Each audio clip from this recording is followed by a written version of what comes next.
नमस्कार, मैं रजनीकांत, साथ में आप सभी का बहुत बहुत स्वागत है।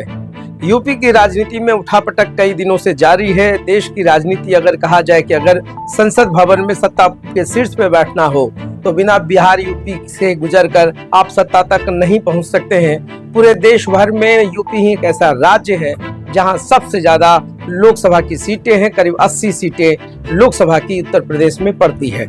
और ऐसे में अगर यूपी का कमान देखा जाए तो इस वक्त जो सबसे बड़े कद्दावर नेता हैं योगी आदित्यनाथ के पास है। वो मुख्यमंत्री हैं यूपी के, मगर लोकसभा में जिस तरीके का परफॉर्मेंस रहा है और जितनी सीटों में गिरावट आई है उसके लिए भी उनको जिम्मेदार ठहराया जा रहा था।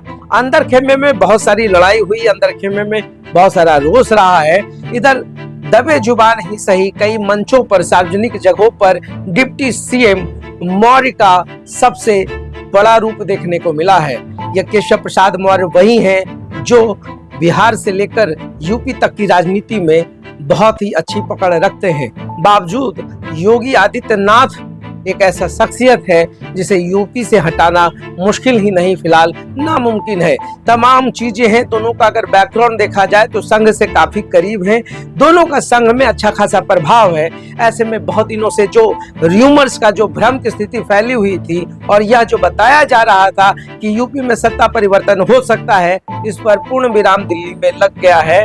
आप चाहे तो सोशल मीडिया पर सूत्रों के हवाले से कुछ भी कह दे, मगर सूत्र तभी पुख्ता होता है जब दिल्ली इसकी पुष्टि कर दे, और तब तक यह सिर्फ अफवाहों का एक बैकग्राउंड बिजनेस होता है जिसमें हर दिन एक नया कयास लगाया जाता है। एक ऐसा पॉलिटिक्स जिसमें हर दिन सत्ता के गलियारे से नए नए बयान जारी किए जाते हैं। केशव प्रसाद मौर्य मुखर तो नहीं है खुलकर, मगर दबे जुबान कई जगह पर बोल चुके हैं।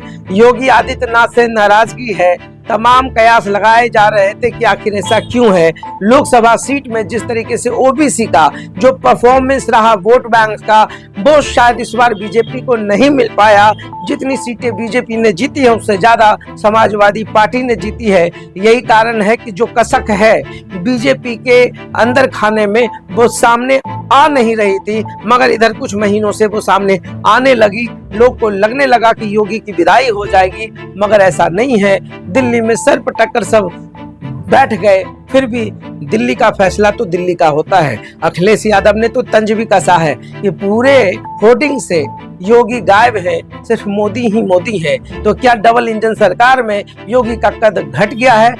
ये तमाम बड़े बड़े जो वादे किए गए थे लोकसभा चुनाव में, इसका भी एक परिणाम रहा है कि यूपी में जो भी हार या जीत का समीकरण रहा, जिस तरीके से सीट लूज किया गया, उस पर सब लोग कह रहे थे कि ये दो लोगों की लड़ाई है, इसके कारण खामियाजा और नुकसान जो है बीजेपी को भुगतना पड़ा।